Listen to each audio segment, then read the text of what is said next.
Hey, what's up, guys? So this video is titled "How to Overcome Knife Addiction." I literally just got off work, uh, and I didn't plan for it. So there's literally I'm not even holding a tripod. I'm not. It's not even on. I'm just literally just holding my phone. But I figured, enough people wanted me to do a video on this. So again, if you don't, if you if you've been following my channel for a while, I used to buy knives regularly. I had a lot of disposable income, which again, it's not an excuse, but I used to buy custom knives, and I went to the custom knife route very quick in my collection. But I've been collecting knives. I'm sorry, I've been collecting shit since I was a kid, man. Like I remember collecting Pokemon cards, Yu-Gi-Oh, Beyblades. I collect all that shit. So the collection itself, this is why I feel like I'm credible in saying what I said. This is just my opinion, though. It's not financial advice. I'm not telling you what to do. So, anyways, it's kind of so yeah. So I want to talk about how to kind of overcome knife addiction. I think that you're never ever gonna really solve the problem, but you definitely can not get to make it so like too bad where you buy just fucking everything. I'm talking about I was so addicted at one point where I all I did was looking at knives, and I was thinking about that shit at work.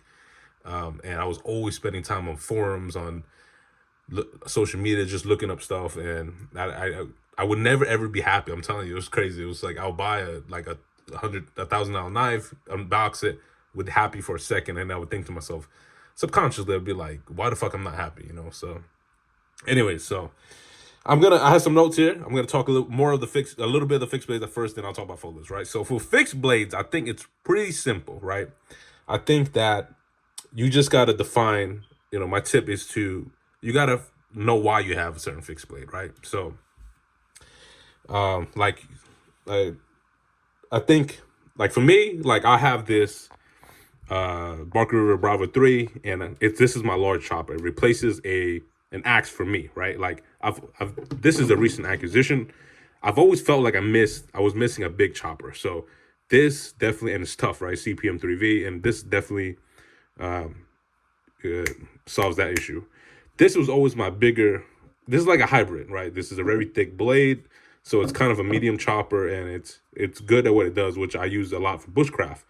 I use my fixed blades a lot more than I use my folders. So this solved my issue for a long time. However, like I said, it wasn't quite good enough for it to be a heavy chopper. So this knife is also kind of like a hybrid between these two. This is more of a hunting knife. This is better with food prep. It's more of a survival tool, and I like it a lot. But out of all of them, this is probably the weirdest one I have because these other ones solve my issues with what I use it for more than this one does. But again, this kind of solves my hunting knife, quote unquote, issue. Not saying it's an issue, but like category. So this is kind of like this is sentimental to me. So it fits that category. It's my first real fixed blade, and it solves. I use this for kindling a lot. So these four blades right here solves a lot of my fixed blade stuff. I don't really need another big chopper. I don't need another hybrid. Probably only missing a skinner, but I don't hunt. I eventually would like to get to hunting. I definitely would like to pick a skinning knife. But that being said, it's not very needed. I can skin with the SE6 and this Dawson over here. And I do have some other fixed blades, some EDC fixed blades. I have three more, but they're not that expensive, so I don't even feel so bad about acquiring those. So, yeah, again, kind of figure out the why you have a blade. If you can't figure out why you have a blade, it's got to go. Again, be very specific as well. Like, you got to define what you like. Like, for example, I like no coatings on a fixed blade, but I also understand why I need it because it's not. I don't like stainless steel really for fixed blades. That's another thing. Very specific what you like, right? You don't got to be a steel snob. Just kind of like, for me, like fixed blades, I prefer toughness over anything else. So, and I don't like coating. So, but if it's a coating, I also understand why there's coating, like this 1095 steel over here, SE6. So kind of moving along, talking about folders a little bit more. So again, rehash. Think about the why you have something, right? If you can't figure out that why, that shit gotta go. So with the folders, right? Let's put some folders over here.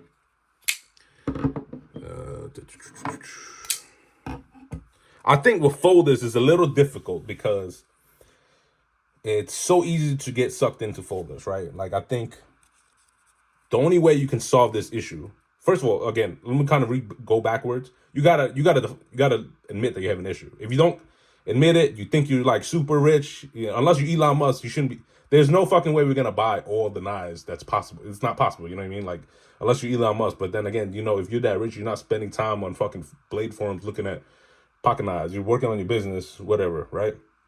So kind of low. All right, so with folders, I think that a good way is to kind of define what you like, very, very fucking specific.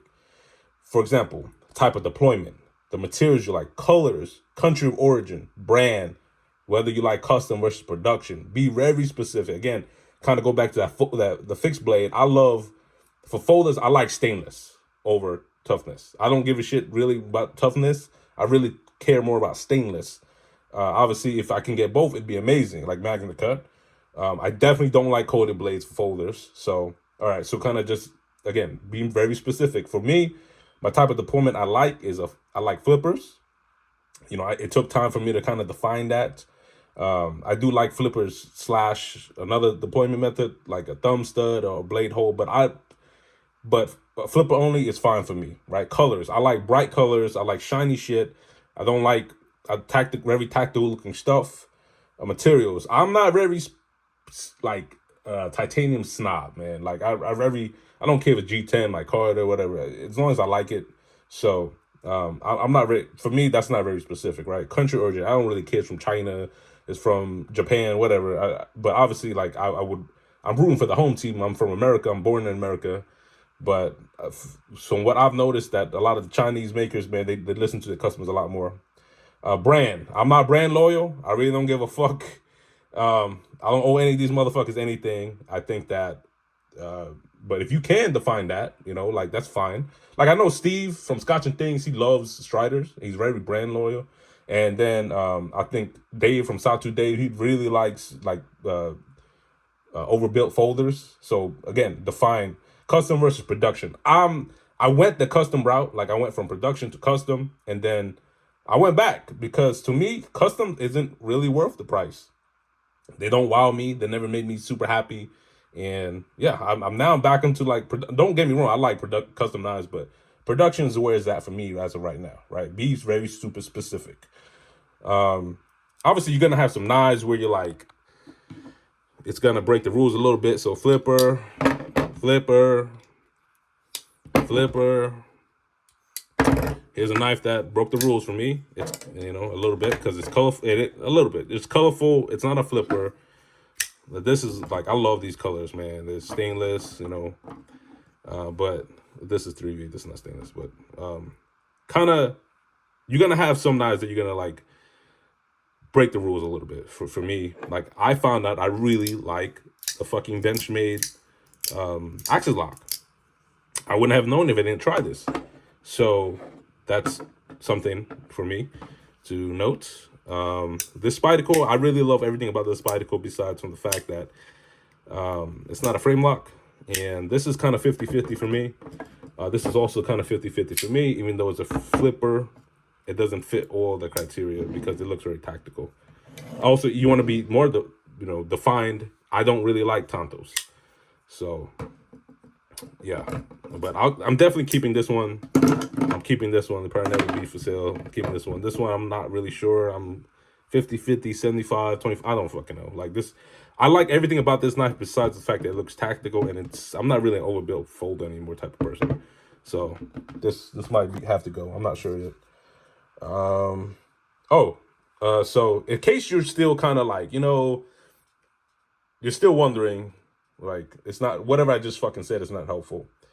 I have some bonus tips. One, first bonus tip is if you're still addicted, you're still looking at custom knives, $1,000 knives, and if it makes you happy, it is what it is, man. And you have and you're like you make $250,000 a year or more, whatever, but I still think that's a stupid ass idea because I remember I looked at how much I spent on knives. I think at the highest form, when I counted everything, I think I spent 15 to 20 grand.